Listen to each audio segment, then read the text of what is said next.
Assalamualaikum warahmatullahi wabarakatuh. Selamat bertemu lagi mahasiswa peserta lab pemasaran ya, lab pemasaran.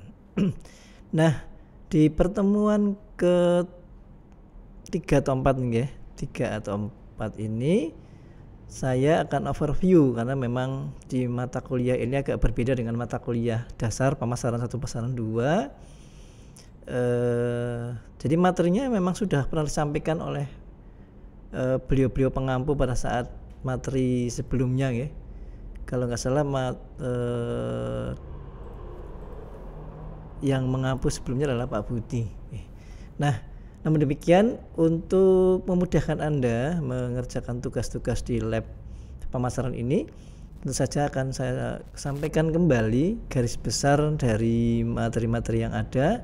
Dan kali ini kita akan membahas mengenai segmentasi pasar. Ya, apa itu segmentasi? Kemudian kenapa dilakukan segmentasi? Dan bagaimana melakukan segmentasi ini? Langkah-langkahnya ataupun cara-caranya di dalam melakukan segmentasi ini. Kita lihat ruang lingkup atau apa itu sebenarnya segmentasi. Segmen adalah bagian, segmen pasar adalah bagian dari pasar. Segmentasi pasar, maka ini adalah membagi, atau lebih jelasnya adalah ini merupakan suatu kegiatan di dalam kegiatan pemasaran, yaitu membagi pasar, karena segmentasi pasar dari kondisi heterogen ke dalam kondisi yang homogen. Maksudnya apa ini? Membagi pasar dari kondisi yang heterogen ke dalam kondisi yang homogen. Kondisi heterogen adalah kondisi yang berbeda-beda ya, banyak ragamnya. Nah, kita tahu di dalam pasar itu kan mereka konsumen dari segi jumlah pun sudah banyak sekali. Dan masing-masing konsumen atau beberapa kelompok konsumen pun mereka kebutuhannya berbeda-beda, keinginannya berbeda-beda, pendapatannya berbeda-beda, latar belakang apa lagi yang menjadikan mereka berbeda ya. Tempat tinggal juga berbeda, lalu pendapatan juga berbeda-beda, persepsi mereka juga berbeda-beda, gaya hidup mereka juga mungkin berbeda-beda, keinginan mereka berbeda-beda. Nah, ini heterogen kondisinya. Kenapa kemudian kondisi ini yang berbeda-beda ya dibagi menjadi kondisi yang homogen? Artinya ini kemudian mengerucutkan, jadi membatasi pasar itu menjadi beberapa kelompok tadi.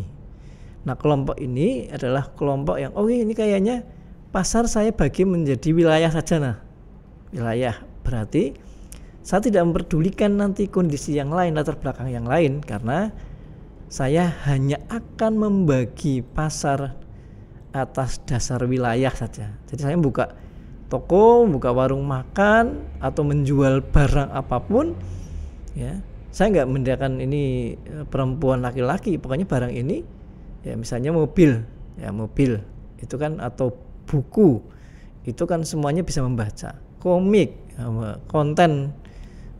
Semuanya bisa melihat ya. Tapi saya memang apalagi konten-konten, misalnya saya membuat konten untuk medsos ya, tapi ini berkaitan dengan semacam sharing agama ya, pengetahuan atau bacaan ayat-ayat dalam Al-Quran, atau katakanlah bacaan Al-Fatihah misalnya. Itu bisa berlaku untuk semuanya, siapa saja bisa menikmati itu ya. Tetapi saya ini kayaknya akan saya share di kalau produk saya akan jual di Solo nih, kemudian Boyolali sendiri, kemudian Sragen sendiri, maka berarti saya membaginya ya, dari yang bermacam-macam tadi hanya saya bedakan menjadi beberapa yang mendekati kesamaan gitu ya, kesamaan. Jadi kalau saya bedakan Solo dengan Sragen, berarti ya bedanya hanya Solo dengan Sragen, tapi di satu wilayah Solo semuanya saya anggap sama. Karena kondisinya satu kota kan relatif mudah dijangkau, saya anggap sama. Ya.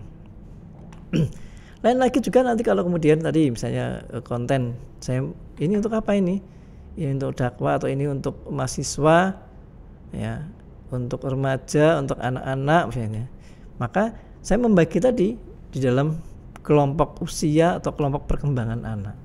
Yang lain-lain tidak saya bedakan, saya buat sama, tidak terjadi heterogen lagi dalam pasar. Nah, kenapa kemudian, alasan apa sih, ya, di dalam melakukan kegiatan segmentasi ini?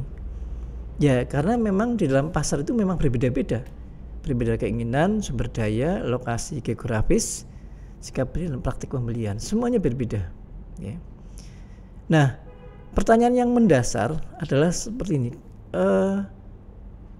kalau perusahaan atau kita sebagai pemilik bisnis, ya, pengusaha yang akan menyalurkan produk, kalau kita bisa melayani semua pasar tanpa membedakan mereka, jadi begitu saya jual produk saya, ya, siapapun bisa menikmati, laki-laki perempuan bisa, yang di Solo, Sragen, di Jakarta pun bisa, tidak membedakan juga agama, juga tidak membedakan apalagi ya, pendapatan, yang pendapatannya bawah juga bisa, ya, menengah juga bisa, atas juga bisa, apalagi misalnya, ya. Kemudian jadi tidak ada pembeda, semuanya memungkinkan membeli produk saya, maka saya tidak perlu melakukan kegiatan segmentasi. Tetapi kalau kondisi yang berbeda-beda ini kita tidak bisa melayani semuanya, maka saya harus melakukan pembagian ini, membagi pasar menjadi kelompok-kelompok kecil yang kondisinya adalah hampir sama, homogen tadi. Jadi kondisi yang sangat banyak, kemudian kita kecilkan, kita bagi berdasarkan apa yang memungkinkan kita lakukan pembagian tadi. Ya, bisa dasar wilayah tadi nanti, atas dasar jenis kelamin dan sebagainya. Ya, itu. Nah, itu alasan pertama kenapa kemudian kita melakukan kegiatan segmentasi. Jadi kalau memang kita bisa melayani semuanya, maka kegiatan ini tidak perlu dilakukan kembali. Tapi kalau kita kesulitan, kita ada keterbatasan biaya, ya, kita fokusnya juga persaingan luar biasa. Kalau kita bersaing dengan perusahaan-perusahaan pemimpin, apalagi perusahaan-perusahaan yang sudah lama berdiri, mereka bisa menguasai pasar, sementara kita adalah pemain baru, kita ada berhadapan dengan mereka, belum kalah, ya. Maka kita perlu membaginya. Nah, dengan membagi itu maka ada beberapa manfaat yang bisa diperoleh, ya, karena kita sudah membagi menjadi kelompok-kelompok kecil yang dimungkinkan mereka akan kita layani. Tentu saja kita akan bisa menyalurkan uang dan usaha ke pasar potensial, karena kita sudah memilih ini kayaknya yang potensial adalah anak-anak nih atau remaja nih, ya, mereka yang misalnya kita akan membuat konten di media sosial. Ini remaja banyak yang aktif di media sosial, TikTok, Instagram, sebagainya. Oke, maka kita kan bisa menggarap pasar itu. Kita alokasikan ke situ daripada ke yang lain, ke produk yang lain yang belum tentu itu akan mereka beli. Ya. Nah, tentu saja produk yang akan dibuat ini menjadi produk yang sesuai dengan permintaan mereka. Kalau kita sudah menentukan, oke, ini pasar remaja, tentu saja produk yang akan kita buat itu akan bisa direncanakan dengan baik. Jadi seperti halnya membicarakan mengenai marketing mix, ya. Saat kemudian sudah dilakukan survei, kita baru bisa menentukan produk apa yang memang harus dilempar ke pasar yang memang butuh itu. Tentu saja kemudian kalau sudah terencana produk, kita bisa melakukan mengelola kegiatan-kegiatan marketing lain, misalnya promosi-promosi yang tepat, yang paling efektif. Ini kalau remaja apa ya yang, ya, mestinya kontennya adalah konten-konten yang apa ya, yang lagi in, ya, yang lagi tren, ya, Misalnya kalau remaja putri itu cara menggunakan hijab. Kalau remaja yang saat ini sedang kuliah mungkin ya cara menyelesaikan skripsi, belajar tentang atau mereka bisnis ini ya, bisa pemula. Ya, cara tepat berbisnis ya, dengan tidak menggunakan modal terlalu banyak misalnya. Lalu baik promosi maupun iklan ya, dan bisa mengalokasikan anggaran lebih baik ke berbagai macam pilihan tadi. Tentu saja waktunya juga akan lebih bisa terencana ya, tidak kita harus membagi sekian banyak produk yang kita buat ya, tidak sedemikian banyak segmen yang harus kita layani. Jadi mengelola manajemen waktu menjadi lebih baik dalam segala kegiatan-kegiatan di bisnis Anda. Nah, kemudian bagaimana pembagian yang bisa kita lakukan tadi? Kita sudah menyampaikan mengenai ruang lingkup dan alasan apa sekaligus manfaat yang bisa kita peroleh. Sekarang bagaimana kita membagi pasar itu? Ada beberapa dasar dalam pembagian segmentasi ini, yaitu yang pertama adalah bahwa pasar akan kita bagi berdasarkan wilayah, atau pembagiannya disebut sebagai dasarnya adalah dasar geografis ya.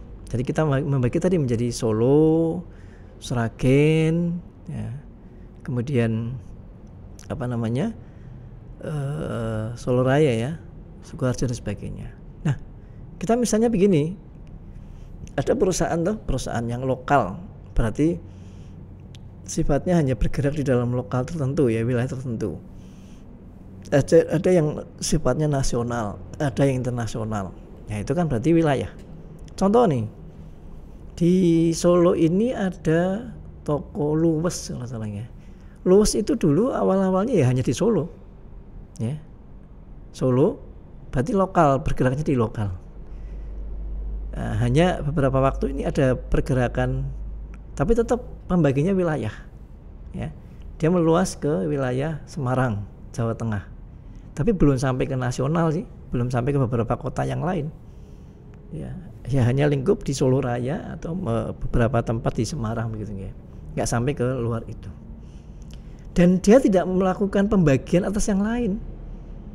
Misalnya luwes hanya untuk remaja, tidak. Luwes hanya untuk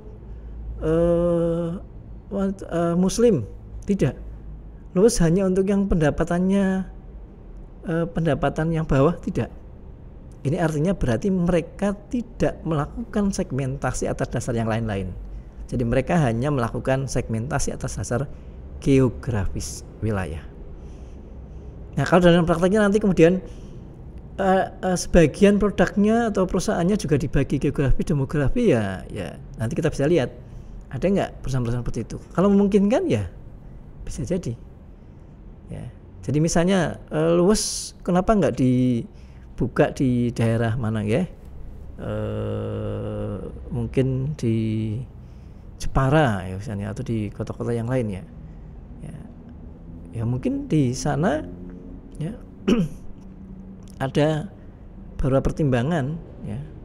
Mungkin jumlah konsumennya sedikit, lalu mungkin kemauan untuk membelanjakannya yang berbeda, atau mungkin di satu tertentu penduduknya rendah, nah, demografinya itu tadi ya, jumlahnya sedikit, kemudian konsumen yang sudah remaja ataupun yang keluarga yang pengeluarannya juga lebih banyak, mungkin lebih sedikit misalnya ya.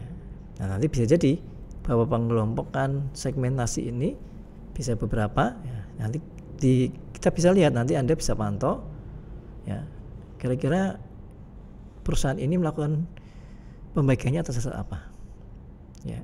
Hanya geografiskah, hanya demografiskah, hanya distribusi pendapatankah, hanya kemauan atau perilaku pembelian ya, itu bisa jadi ya.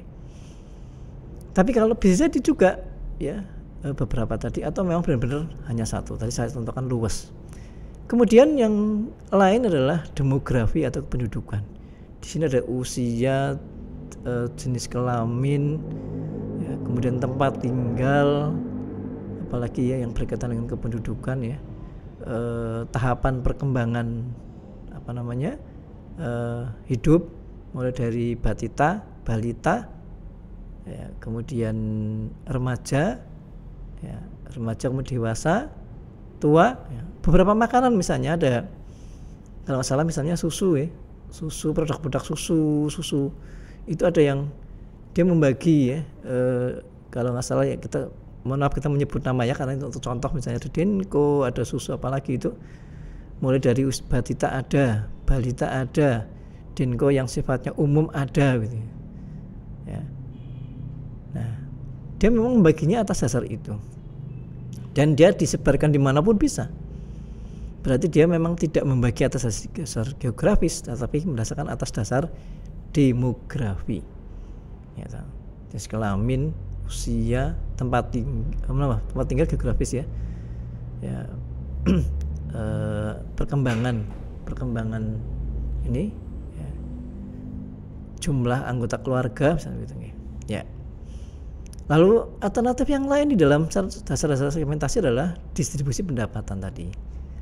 Jadi pendapatan yang menengah, yang bawah, menengah, atas ya, atau ya kita hanya kayaknya nih saya akan membidik masyarakat yang pendapatannya ke atas lah. Contoh nih misalnya mobil-mobil yang ada mobil-mobil mewah ya di atas 100 juta gitu. Atau perumahan yang benar-benar eksklusif ya, perumahan yang hanya ya, berarti pendapatan yang tinggi ini. Misalnya di properti kan gitu kan, ada yang tipe sekian sampai sekian, rumah subsidi tipe sekian ya, bukan subsidi lagi, sudah komersil tapi dengan tipe yang misalnya 50 ya, 50 per 75 per 90. Tipe-tipe itu kan berarti kan beda-beda ininya, harganya berbeda-beda. Semakin luas tipenya semakin besar, 1 kamar, 2 kamar dan sebagainya, 2 tingkat, 1 tingkat, tentu saja berbeda-beda harganya. Nah, ini berarti mereka membaginya atas dasar pendapatan yang digunakan untuk pengeluaran ya. Ya, untuk bagian negeri, untuk ini misalnya gitu. Lalu yang keempat adalah perilaku pembelian atau kemauan untuk membelanjakannya. Nah, ini lebih luasnya. Ada beberapa variasi yang mengatakan bahwa ini adalah berdasarkan psikografis ya, perilaku. Nah, di sini ada beberapa ini. Ya, berdasarkan perilaku ini ada berdasarkan secara sosiologis dan ada psikologis ya. Yang sosiologis ada budaya. Masing-masing budaya kan berbeda-beda ya. Ada kalau mau nyari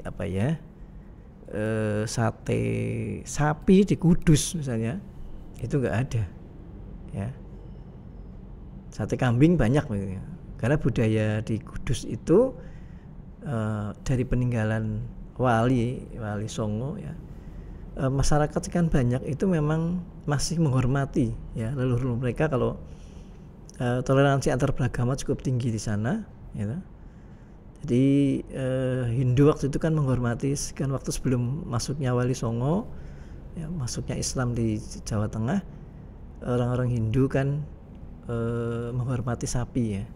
Maka di Kudus, Jepara itu juga ya, sampai sekarang masih tidak membolehkan untuk menyembelih sapi ya, termasuk Idul Adha dan sebagainya ya.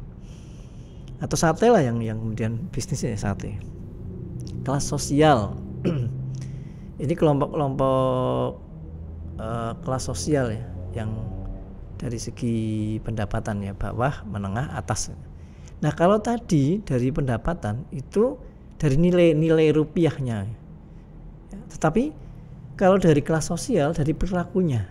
Nah, Anda bisa lihat begini, Anda pernah mendapati nggak bahwa ada perilaku yang berbeda antara kelompok bawah berpendapatan rendah, pendapatan menengah, dan berpendapatan tinggi ya. Kalau dari segi nominal yang mereka jelas, tetapi begini, misalnya orang-orang yang berpendapatan tinggi mereka sangat menginginkan ya, dengan pengeluaran yang mereka lakukan, membeli dalam harga yang mahal gak masalah, tapi dia mesti mementingkan kualitas. Jadi kalau kita jelek, wah mereka merasa tertipu gitu. Saya udah bayar mahal-mahal gitu. Jadi misalnya kalau naik pesawat ya yang bukan kelas ekonomi gitu. Nah, kelasnya minimal kelas bisnis gitu ya, minimal ya. Jadi barang-barang, bahkan misalnya kadang-kadang ada hal-hal yang tidak rasional yang mereka lakukan karena saya sudah membayar mahal-mahal gitu.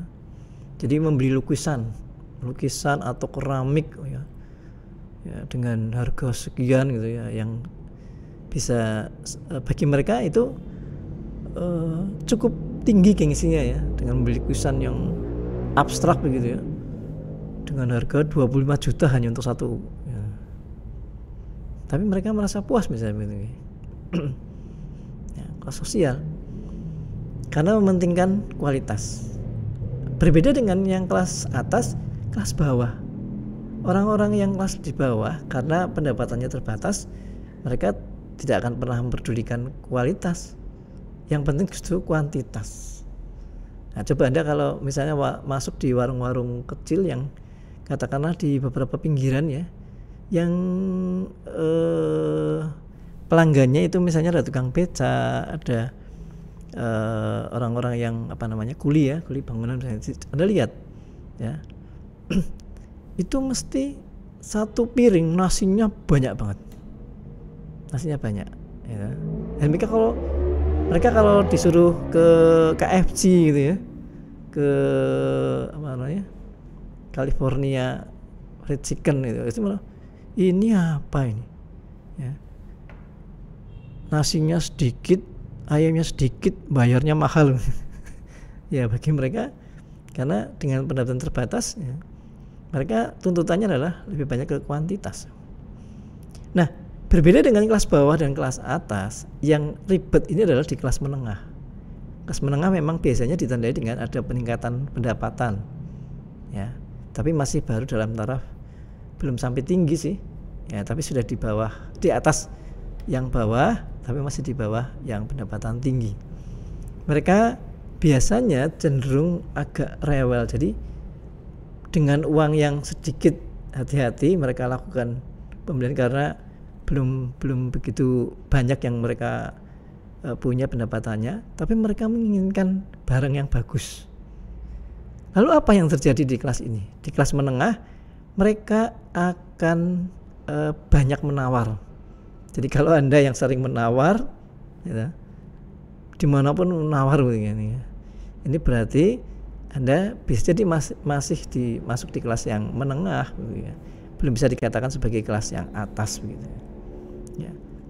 Begitu disodori barang keramik yang kecil harganya 25 juta, waduh, minggir ya, nanti dulu ya. Nah, itu mengenai perilaku memang di kelas sosial seperti itu. Lalu kelompok referensi kecil. Kelompok referensi itu kelompok rujukan. Konsumen di dalam melakukan pembelian biasanya ada kelompok-kelompok yang mereka membujuk, bisa dari keluarga, bisa dari komunitas hobi, komunitas apa gitu. Nah, ini artinya kita bagi. Mohon maaf, ini keluarga sendiri, kelompok referensi ini kelompok-kelompok rujukan. Jadi kelompok-kelompok yang konsumen bisa jadi masuk di sana ya, kelompok hobi, kelompok minatan atau komunitas lah bahasa sekarang ya. Mereka akan melakukan pembelian berdasarkan bujukan atau informasi dari teman-temannya ini, kelompok referensi ini ya. Jadi dari perilaku kita boleh aja kemudian membagi seperti itu ya. Jadi membuat buku, membuat konten, tapi dikhususkan kepada siapa? Kelompok ini ya, kelompok kelompok agama, kelompok apa lagi misalnya, kelompok remaja, kelompok apa lagi, kelompok referensi ini ya. Hal keluarga tadi ya, dalam satu keluarga itu mesti akan sangat menentukan ya, antara ayah, ibu, anak di dalam melakukan pembelian. Ya. Jadi kita juga harus memperhatikan ini kira-kira yang akan disasar itu bagi atas keluarga, misalnya di dalam satu keluarga, beberapa keluarga di Jawa Tengah nih, kayaknya masih banyak yang bekerja hanya suami, ya, sementara istri di rumah. Maka mungkin penawarannya bisa ke istri, ya, kemudian nagihnya di suami seperti itu. Tapi kalau di kota-kota besar suami istri bekerja, maka keputusan biasanya berada di tangan dua-duanya. Nah ini ya, kita membaginya gimana nanti, ya, apakah atas ini atau tidak, ya, perilaku berdasarkan keputusan-keputusan yang diambil baik dari kelompok referensi maupun dari keluarga. Sedangkan perbedaan yang lain dari perilaku ini adalah atas dasar psikologis. Nah di sini adalah faktor-faktor yang secara psikologis itu berpengaruh terhadap keputusan pembelian, motivasi. Jadi keinginan, kebutuhan dari masing-masing individu yang banyak itu, ya, ini berbeda-beda enggak? Ya. Misalnya, kayaknya di beberapa mungkin, ya, untuk kebutuhan kuliah di beberapa wilayah masih rendah ini, ya. Atau Anda membuat acara di konten tertentu TikTok misalnya mengenai motivasi, ya. Anda mesti akan memilih nih mereka yang, ya, siap, ya, langsung begitu tawari acara-acara seperti itu, acara webinar macam-macam langsung, ya, ikut, ya, berarti kan dibagi nih yang termotivasi dan yang tidak begitu, ya. Demikian juga persepsi ini memang agak ini, ya, karena ini psikologis. Kalau bahasa globalnya adalah berkaitan dengan apa yang mereka tangkap, penilaian mereka terhadap satu produk. Nah ini kalau memang membagi ini memang agak berat, ya. Kalau segmen kita bagi atas ini memang agak berat, ya, atas persepsi, ya. Kalau memang yang atas wilayah macam-macam begitu, ya.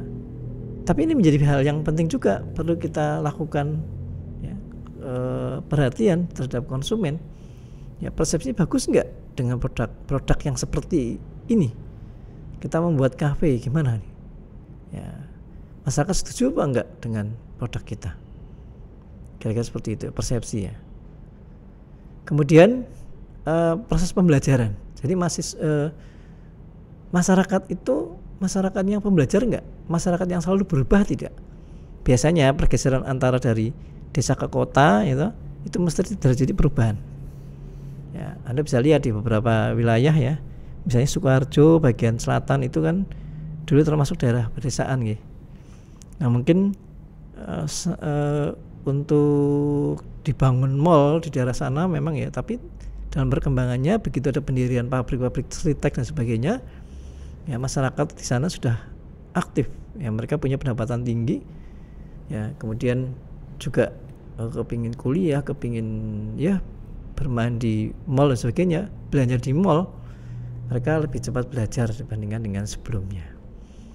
Lalu kepercayaan dan sikap ini bisa dari agama, bisa hal-hal yang mendasari mereka, ya. Kayak ini nggak bisa nih, ya. Ada temen yang kemarin nawarin trading misalnya, trading.